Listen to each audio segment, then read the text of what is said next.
നമ്മുടെ അടുത്ത ടോപ്പിക് എന്ന് പറയുന്നത് ജനറലി അക്സെപ്റ്റഡ് അക്കൗണ്ടിംഗ് പ്രിൻസിപ്പിൾ അഥവാ ഗ്യാപ്പ് എന്നാണ് ഈ ടോപ്പിക്കിന്റെ പേര്. ഓക്കെ. സോ എന്താണ് ഈ ഗ്യാപ്പ് എന്ന് ചോദിച്ചു കഴിഞ്ഞാൽ നമ്മൾ ഓരോരുത്തരും ഈ അക്കൗണ്ടിങ്ങിന്റെ ഡെഫിനിഷൻ പഠിക്കുന്ന സമയത്ത് അതിൽ ഏറ്റവും കൂടുതൽ സ്ട്രെസ് ചെയ്തൊരു വാക്കാണ് അക്കൗണ്ടിങ് ഒരു ആർട്ടാണ്. ഓക്കെ.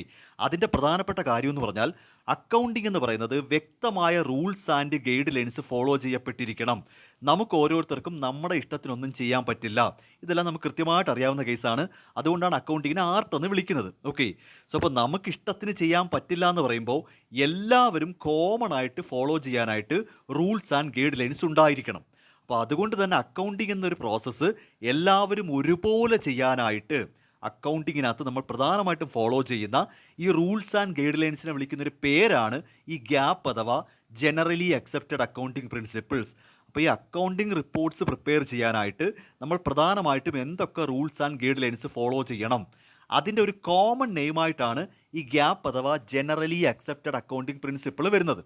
നമ്മൾ മനസ്സിലാക്കേണ്ട കേസ് ഈ ഗ്യാപ്പിന് 4 ക്ലാസിഫിക്കേഷൻ ഉണ്ട്. ഈ ഗ്യാപ്പ് എന്ന് പറയുന്നത് എന്താണെന്ന് ചോദിച്ചാൽ ഇത്രയേ ഉള്ളൂ. അക്കൗണ്ടിങ്ങിൽ നമ്മൾ ഫോളോ ചെയ്യേണ്ട റൂൾസ് ആൻഡ് ഗൈഡ് ലൈൻസ് അത്രയേ ഉള്ളൂ ഗ്യാപ്പ്. നമുക്ക് പഠിക്കാനായിട്ട് ഈ ഗ്യാപ്പിനെ പ്രധാനമായിട്ടും 4ആയിട്ട് ക്ലാസിഫൈ ചെയ്യുന്നുണ്ട്. അപ്പോൾ ഇവിടുന്ന് അങ്ങോട്ട് ശ്രദ്ധിച്ചിരിക്കുക. ജനറലി അക്സെപ്റ്റഡ് അക്കൗണ്ടിങ് പ്രിൻസിപ്പിൾ എന്ന് പറഞ്ഞാൽ just rules and guide lines ആണ്. അപ്പോൾ ഈ റൂൾസ് ആൻഡ് ഗൈഡ് ലൈൻസ് പ്രധാനമായിട്ടും 4ആയിട്ട് ക്ലാസിഫൈ ചെയ്താണ് പഠിക്കുന്നത്. അത് ഏതൊക്കെയെന്ന് ചോദിച്ചാൽ അവിടെ അക്കൗണ്ടിങ് അസംഷൻസ് ഉണ്ട്, അക്കൗണ്ടിങ് പ്രിൻസിപ്പിൾസ് ഉണ്ട്, മോഡിഫൈയിങ് പ്രിൻസിപ്പിൾസ് ഉണ്ട്, അക്കൗണ്ടിങ് സ്റ്റാൻഡേർഡ്സ്. ഇതാണ് പ്രധാനപ്പെട്ട 4 ക്ലാസിഫിക്കേഷൻ. അപ്പോൾ മറന്നു പോകരുത്, ഗ്യാപ്പിൻ്റെ 4 ക്ലാസിഫിക്കേഷനാണ് accounting assumption, accounting principles, modifying principles, accounting standards. ഇനി ഇതിനെ ഓരോന്നിനെയും പ്രത്യേകം വീണ്ടും കോൺസെപ്റ്റ് വരുന്നുണ്ട്. അതായത് അക്കൗണ്ടിങ് അസംഷൻസിനകത്ത് 4 അസംഷൻസ് പഠിക്കാനുണ്ട്. വീണ്ടും പറയുന്നു, ഗ്യാപ്പിനെ 4ആയിട്ട് ക്ലാസിഫൈ ചെയ്യാം. നന്നായിട്ട് മനസ്സിലാക്കുക. ജനറലി അക്സെപ്റ്റഡ് അക്കൗണ്ടിങ് പ്രിൻസിപ്പിളിന് 4 ക്ലാസിഫിക്കേഷൻ ഉണ്ട്. അതാണ് accounting assumption, accounting principles, modifying principles, accounting standards. ഇത്രയൊക്കെ ആണല്ലോ. ഇനി അക്കൗണ്ടിങ് അസംഷൻസിലേക്ക് വന്നാൽ അവിടെ നമുക്ക് 4 അസംഷൻസ് ഉണ്ട്. അപ്പോൾ there are 4 accounting assumptions. 6 accounting principles ഉണ്ട്. അപ്പോൾ അക്കൗണ്ടിങ് പ്രിൻസിപ്പിൾസിനകത്ത് നമുക്ക് 6 അക്കൗണ്ടിങ് പ്രിൻസിപ്പിൾസ് വരും. മോഡിഫൈയിങ് പ്രിൻസിപ്പിൾസിനകത്തും 6 എണ്ണം ഉണ്ട്. അപ്പോൾ 6 മോഡിഫൈയിങ് പ്രിൻസിപ്പിൾസ് ഉണ്ട്. ഒട്ടനവധി അക്കൗണ്ടിങ് സ്റ്റാൻഡേർഡ്സ് ഉണ്ട്. അതിങ്ങനെ ലിസ്റ്റ് ചെയ്താലും തികയത്തില്ല. അത് 10-32 എണ്ണം ഉണ്ട്. അത്രയും കൂടെ നമുക്കൊരു ഡിഗ്രി ലെവലിലൊന്നും ഒരിക്കലും പഠിക്കേണ്ടി വരില്ല. അക്കൗണ്ടിങ് സ്റ്റാൻഡേർഡ്സ് എല്ലാം കൃത്യമായിട്ട് പഠിക്കേണ്ടി വരുന്നത് ഈ ചാർട്ടേഡ് അക്കൗണ്ടൻ്റ് ഒക്കെ ആവുന്ന സമയത്ത് അത് നമ്മൾ നോക്കേണ്ടി വരും. അല്ലാത്ത പക്ഷം നമ്മൾ ഈ 32 അക്കൗണ്ടിങ് സ്റ്റാൻഡേർഡും അല്ലെങ്കിൽ ഇന്ത്യൻ അക്കൗണ്ടിങ് സ്റ്റാൻഡേർഡ് ബോർഡ് അവതരിപ്പിച്ചിരിക്കുന്ന എല്ലാ അക്കൗണ്ടിങ് സ്റ്റാൻഡേർഡും നമ്മൾ കൃത്യമായിട്ട് പഠിക്കണമെന്നില്ല. ഒരു ഡിഗ്രി പെർസ്പെക്റ്റീവിലൊക്കെ ഓക്കെ. കാര്യം നമുക്കത് വേണം. എവിടെയാണെന്ന് ചോദിച്ചു കഴിഞ്ഞാൽ ഒരു കമ്പനിയുടെ ചാർട്ടേഡ് അക്കൗണ്ടൻ്റ് ഒക്കെ ആവുന്ന സമയത്ത് നമ്മളതെല്ലാം മനസ്സിലാക്കി വെക്കേണ്ടി വരും. അല്ലാത്ത പക്ഷം അക്കൗണ്ടിങ് സ്റ്റാൻഡേർഡ് മുഴുവനായിട്ടും നമ്മൾ മനസ്സിലാക്കണമെന്നില്ല. പ്രധാനപ്പെട്ട കാര്യങ്ങൾ അറിഞ്ഞു വെച്ചിരുന്നാൽ മതി. ഓക്കെ.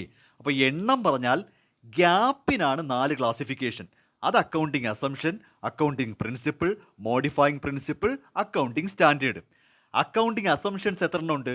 4 അക്കൗണ്ടിങ് അസംഷൻസ് ഉണ്ട്, 6 അക്കൗണ്ടിങ് പ്രിൻസിപ്പിൾസ് ഉണ്ട്, 6 മോഡിഫൈയിങ് പ്രിൻസിപ്പിൾസ് ഉണ്ട്, അക്കൗണ്ടിങ് സ്റ്റാൻഡേർഡ് ബോർഡ് ഇഷ്യൂ ചെയ്ത ഒട്ടനവധി അക്കൗണ്ടിങ് സ്റ്റാൻഡേർഡ്സും ഉണ്ട്. ഇതാണ് നമുക്ക് ബേസിക്കലി മനസ്സിലാക്കാനുള്ളത്. ഓക്കെ. ഇവിടെ നമുക്ക് ആദ്യം ഈ 4 അക്കൗണ്ടിങ് അസംഷൻസ് ഡീൽ ചെയ്യാം. അപ്പോൾ ഫസ്റ്റ് ഓഫ് ഓൾ നമ്മൾ നേരെ പോകുന്നത് അക്കൗണ്ടിങ് അസംഷൻസ് അഥവാ അക്കൗണ്ടിങ് കോൺസെപ്റ്റ് എന്നും പറയും. നിങ്ങൾ ഈ 2 വാക്കും പഠിച്ചിരിക്കണം. ഒരു എക്സാമിന് ഇതിനകത്ത് ഏതാണ് കയറി വരുന്നതെന്ന് പറയാൻ പറ്റില്ല. ഇപ്പം നമ്മൾ അക്കൗണ്ടിങ് അസംഷൻ എന്ന് മാത്രം പഠിച്ചു വെച്ചിട്ട് പരീക്ഷയ്ക്ക് വല്ല അക്കൗണ്ടിങ് കോൺസെപ്റ്റ് എന്ന് ചോദിച്ചാൽ അതെന്താണെന്ന് അറിയാതെ പോകരുത്. അപ്പോൾ അക്കൗണ്ടിങ് അസംഷൻ്റെ മറ്റൊരു പേരാണ് അക്കൗണ്ടിങ് കോൺസെപ്റ്റ്. ഇനി എന്താണ് ഈ അക്കൗണ്ടിങ് കോൺസെപ്റ്റ് അല്ലെങ്കിൽ അക്കൗണ്ടിങ് അസംഷൻ എന്ന് ചോദിച്ചാൽ ആ വാക്കിൽ തന്നെ ഉണ്ട്, ഇത് അസംഷൻസ് ആണ്.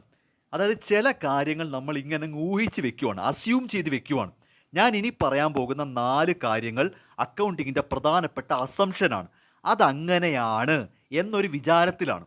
അതായത് അതിന് ലീഗലി അല്ലെങ്കിൽ എവിഡൻസ് ഒന്നുമില്ല, അതൊരു അസംഷനാണ്. നമ്മൾ അക്കൗണ്ടിങ്ങിൽ ബുക്സ് ഓഫ് അക്കൗണ്ട്സ് റിപ്പോർട്ട് അല്ലെങ്കിൽ ബുക്സ് ഓഫ് അക്കൗണ്ട്സും റിപ്പോർട്ട്സും ഒക്കെ പ്രിപ്പയർ ചെയ്യുന്ന സമയത്ത് ഈ ഒരു 4 കാര്യം നമ്മൾ അസ്യൂം ചെയ്ത് വെക്കും. ഇത് ഇങ്ങനെയൊക്കെ തന്നെയാണ്. അതിലെ ഒന്നാമത്തെ അക്കൗണ്ടിങ് അസംഷനാണ്, ഏറ്റവും പ്രധാനപ്പെട്ട അസംഷനാണ് അക്കൗണ്ടിങ് എൻറ്റിറ്റി കോൺസെപ്റ്റ് അഥവാ ബിസിനസ് എൻറ്റിറ്റി കോൺസെപ്റ്റ് എന്നും പറയും. വേണമെങ്കിൽ അതും എഴുതി വെച്ചോ. അക്കൗണ്ടിങ് എൻറ്റിറ്റി കോൺസെപ്റ്റ് അല്ലെങ്കിൽ ബിസിനസ് എൻറ്റിറ്റി കോൺസെപ്റ്റ് ഏറ്റവും പ്രധാനപ്പെട്ട കാര്യമാണ്. അക്കൗണ്ടിങ്ങിൽ ഈ ഡെബിറ്റും ക്രെഡിറ്റും പോലെ തന്നെ വളരെ പ്രധാനപ്പെട്ട ഒരു അസംഷനാണ് ഈ പറയുന്ന അക്കൗണ്ടിങ് എൻറ്റിറ്റി കോൺസെപ്റ്റ്. ഇവിടെ പറയുന്നത് ബിസിനസ്സും ബിസിനസ് തുടങ്ങുന്ന പ്രൊപ്രൈറ്റർ, ബിസിനസ്സും ബിസിനസ്സിൻ്റെ മുതലാളിയും സെപ്പറേറ്റ് എൻറ്റിറ്റികളാണ്. അവർ രണ്ടും ഒന്നല്ല. അക്കൗണ്ടിങ്ങിൽ ബിസിനസ്സും ബിസിനസ്സിൻ്റെ മുതലാളിയും രണ്ടും രണ്ടായിട്ട് തന്നെ നമ്മൾ കണക്കാക്കണം. ഇപ്പോൾ ശരിയാ, ബിസിനസ് തുടങ്ങുന്നത് മുതലാളിയാണ്, അത് അയാളുടെ ബിസിനസ്സൊക്കെ തന്നെയാണ്. പക്ഷേ അക്കൗണ്ടിങ്ങിൽ ബുക്സ് ഓഫ് അക്കൗണ്ട്സ് പ്രിപ്പയർ ചെയ്യുന്ന സമയത്ത് നമ്മൾ ബിസിനസ്സിൻ്റെ ബുക്കാണ് പ്രിപ്പയർ ചെയ്യേണ്ടത്, അല്ലാതെ പ്രൊപ്രൈറ്ററുടെ ബുക്കല്ല. ബിസിനസ് വേറെ, പ്രൊപ്രൈറ്റർ വേറെ. പ്രൊപ്രൈറ്റർ ബിസിനസ്സിലേക്ക് കാശ് കൊണ്ടുവന്ന് ബിസിനസ് തുടങ്ങുന്നൊരു വ്യക്തിയാണ്. അപ്പോൾ അതുകൊണ്ട് തന്നെ ബിസിനസ്സിനെ സംബന്ധിച്ച് പ്രൊപ്രൈറ്റർ ഒരു ക്രെഡിറ്ററായിട്ടാണ് ട്രീറ്റ് ചെയ്യുന്നത്. ഇവിടെ പ്രൊപ്രൈറ്റർ ഒരു മറ്റൊരു പേഴ്സണാണ്. മുതലാളി എന്ന് പറയുന്നത് ബിസിനസ്സിൻ്റെ സ്വന്തം ആളൊക്കെ തന്നെ. പക്ഷെ നമ്മുടെ അക്കൗണ്ടിങ്ങിൽ മുതലാളി വേറെ, ബിസിനസ് വേറെ എന്ന രീതിയിലാണ് ബുക്സ് പ്രിപ്പയർ ചെയ്യുന്നത്. ഞാൻ ഒരു എക്സാമ്പിൾ പറയാം. ഇപ്പം നിങ്ങളിപ്പോൾ ഒരു ടെക്സ്റ്റൈൽ ഷോപ്പിൻ്റെ ഫിനാൻസ് ഡിപ്പാർട്ട്മെൻറ്റിൻ്റെ ഹെഡായിട്ട് വർക്ക് ചെയ്യുവാണ്. ടെക്സ്റ്റൈൽ ഷോപ്പിൻ്റെ ഫിനാൻസിൽ അക്കൗണ്ടൻ്റാണ്. ഓക്കെ, അപ്പോൾ നിങ്ങളൊരു ടെക്സ്റ്റൈൽ ഷോപ്പിൻ്റെ ഫിനാൻസ് ഡിപ്പാർട്ട്മെൻറ്റിൽ അക്കൗണ്ടൻ്റായിട്ട് വർക്ക് ചെയ്യുവാണ്. അപ്പോൾ അവിടെ മിസ്റ്റർ എ ആണ് ഓണർ. മിസ്റ്റർ എയുടെ ടെക്സ്റ്റൈൽ ഷോപ്പിൻ്റെ അക്കൗണ്ടൻ്റാണ് നിങ്ങൾ. ഓക്കെ, ഇനി ശ്രദ്ധിച്ച് കേട്ടോണം. നിങ്ങൾ അവിടെ ജോലി ചെയ്ത് ശമ്പളം വാങ്ങുന്നത് മിസ്റ്റർ എയുടെ കാര്യങ്ങൾ നോക്കാനാണോ, മിസ്റ്റർ എയുടെ ടെക്സ്റ്റൈൽ ഷോപ്പിൻ്റെ കാര്യങ്ങൾ നോക്കാനാണോ? നമ്മളവിടെ ജോലി ചെയ്യുന്നത് മിസ്റ്റർ എയുടെ ടെക്സ്റ്റൈൽ ഷോപ്പിൻ്റെ കാര്യങ്ങൾ നോക്കാനാണ്. അതായത് മിസ്റ്റർ എയുടെ മോന് ഫീസ് കൊടുത്തതോ, ഭാര്യയ്ക്ക് സാരി വാങ്ങിയതോ, അടുക്കളയിലേക്ക് മുളക് വാങ്ങിയതോ ഇതൊന്നും നമ്മൾ അറിയേണ്ട കാര്യമില്ല. മിസ്റ്റർ എ വേറെ, മിസ്റ്റർ എയുടെ ടെക്സ്റ്റൈൽ ഷോപ്പ് വേറെ. നമ്മളവിടെ അക്കൗണ്ടൻ്റായിട്ട് ജോലി ചെയ്യുന്നത് മിസ്റ്റർ എ നടത്തുന്ന ടെക്സ്റ്റൈൽ ഷോപ്പിൻ്റെ അക്കൗണ്ടൻ്റാണ്, അല്ലാതെ എയുടെ അക്കൗണ്ടൻ്റ് അല്ല. മിസ്റ്റർ എ എന്ന വ്യക്തി വേറെയായിട്ട് കാണുക, മിസ്റ്റർ എയുടെ ടെക്സ്റ്റൈൽ ഷോപ്പ് വേറെയായിട്ട് കാണുക. അല്ലാതെ നിങ്ങളവിടെ രാവിലെ ചെന്നിട്ട് മിസ്റ്റർ എ അടുക്കളയിലേക്ക്, അവരുടെ കിച്ചണിലേക്ക്, അവരുടെ വീട്ടിലേക്ക് എത്ര അരി വാങ്ങി, മുളക് വാങ്ങി, ഇതൊന്നും നമുക്കറിയേണ്ട കാര്യമില്ല. അത് മിസ്റ്റർ എയുടെ പേഴ്സണൽ കാര്യങ്ങളാണ്. ഇതൊന്നും നോക്കാനല്ല നമ്മളവിടെ ചെന്നിരിക്കുന്നത്. നമ്മുടെ ജോലി എന്ന് പറയുന്നത് മിസ്റ്റർ എയുടെ ടെക്സ്റ്റൈൽ ഷോപ്പ് നോക്കുക, മിസ്റ്റർ എയുടെ ടെക്സ്റ്റൈൽ ഷോപ്പ് നോക്കുക. ഓക്കെ, അപ്പം ഓണറും ബിസിനസ്സും വേറെ വേറെ ആയിട്ടാണ് നമ്മുടെ അക്കൗണ്ടിങ്ങിൽ കണക്കാക്കുന്നത്. ഓണർ എന്ന് പറഞ്ഞാൽ മറ്റൊരു വ്യക്തിയാണ്, ബിസിനസ് മറ്റൊന്നാണ്.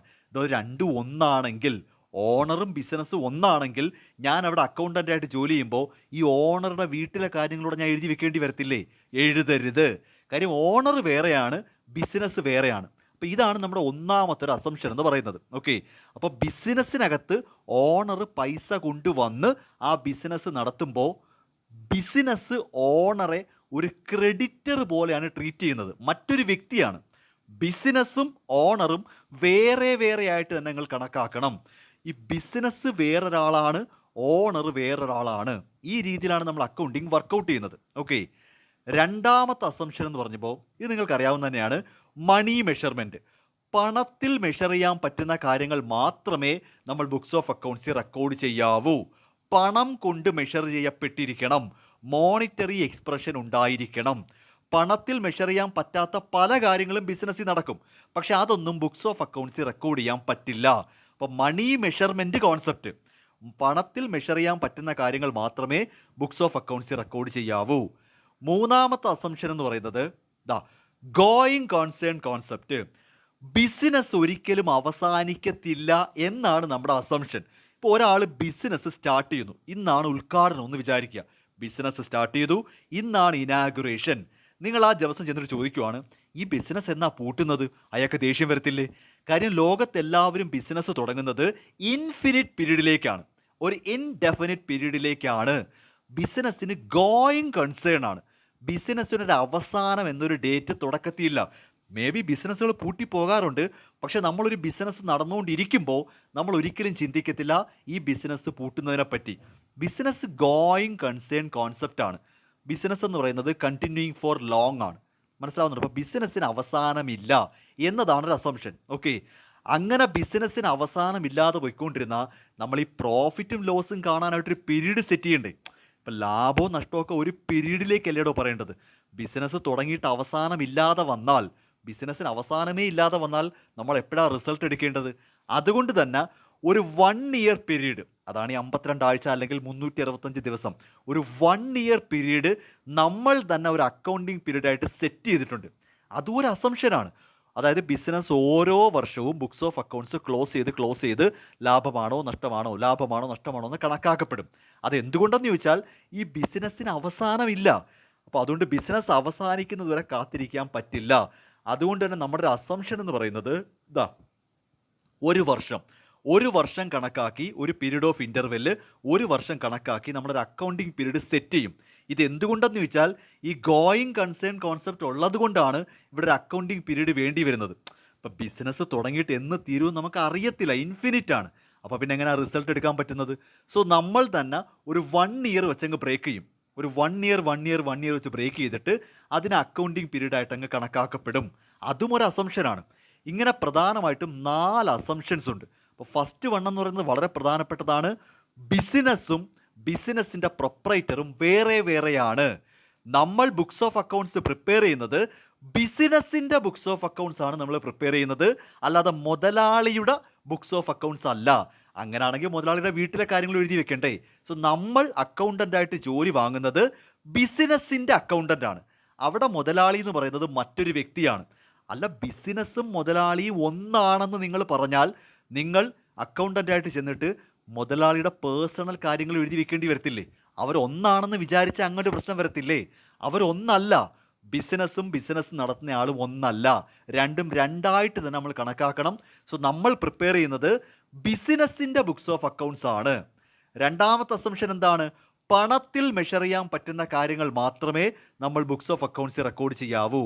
മൂന്നാമത്തെ അസംഷൻ എന്താണ്? ബിസിനസ് അവസാനിക്കത്തില്ല എന്നാണ് അസംഷൻ. ബിസിനസ്സിനൊരു അവസാനമില്ല. ഇതിൽ എന്തെങ്കിലും ഡൗട്ട് ഉണ്ടെങ്കിൽ നിങ്ങൾ ഏതെങ്കിലും ഹോട്ടലിലൊക്കെ കയറി ഭക്ഷണം കഴിക്കുന്നവരല്ലേ, ഭക്ഷണം കഴിച്ചിട്ട് ബില്ലിൻ്റെ പൈസ കൊടുത്തിട്ട് ചുമ്മാ ചോദിച്ചാൽ മതി, ചേട്ടാ ഈ ഹോട്ടൽ എന്നാ പൂട്ടുന്നത്? അപ്പോൾ അതിൻ്റെ ഉത്തരം കിട്ടിക്കോളും. അതിൻ്റെ അർത്ഥം ആ ഹോട്ടൽ പൂട്ടാൻ അയാൾ ഉദ്ദേശിക്കുന്നില്ല, ബിസിനസ് അവസാനിക്കുന്നില്ല. മക്കളുടെ മക്കൾ 100 വർഷം 200 വർഷം 500 വർഷം ഇത് ഇങ്ങനെ പോകണമെന്നാണ് അവർ ആഗ്രഹിക്കുന്നത്. ബിസിനസ് അവസാനിക്കത്തതേ ഇല്ല. അപ്പോൾ ബിസിനസ് അങ്ങനെ അവസാനമില്ലാതെ പോയിക്കൊണ്ടിരുന്നാൽ പിന്നെ ഇതിൻ്റെ നെറ്റ് റിസൾട്ട് എപ്പോൾ എടുക്കും? ലാഭമാണോ നഷ്ടമാണോ എന്ന് അറിയണ്ടേ? അപ്പോൾ അതിനു വേണ്ടി നമ്മളൊരു 1 ഇയർ പീരീഡ് സെറ്റ് ചെയ്യും. ഓരോ വർഷവും നമ്മൾ തന്നെ ബുക്സ് ഓഫ് അക്കൗണ്ട്സ് ക്ലോസ് ചെയ്തുകൊണ്ടിരിക്കും. അപ്പോൾ ഇയർലി നമ്മളൊന്ന് ക്ലോസ് ചെയ്യപ്പെടും. അതൊരു അസംഷൻ. 1 ഇയറിലേക്ക് ബിസിനസ് സ്റ്റാർട്ട് ചെയ്ത് ഒന്ന് ക്ലോസ് ചെയ്യും. അതായത് ബുക്ക് ക്ലോസ് ചെയ്യും.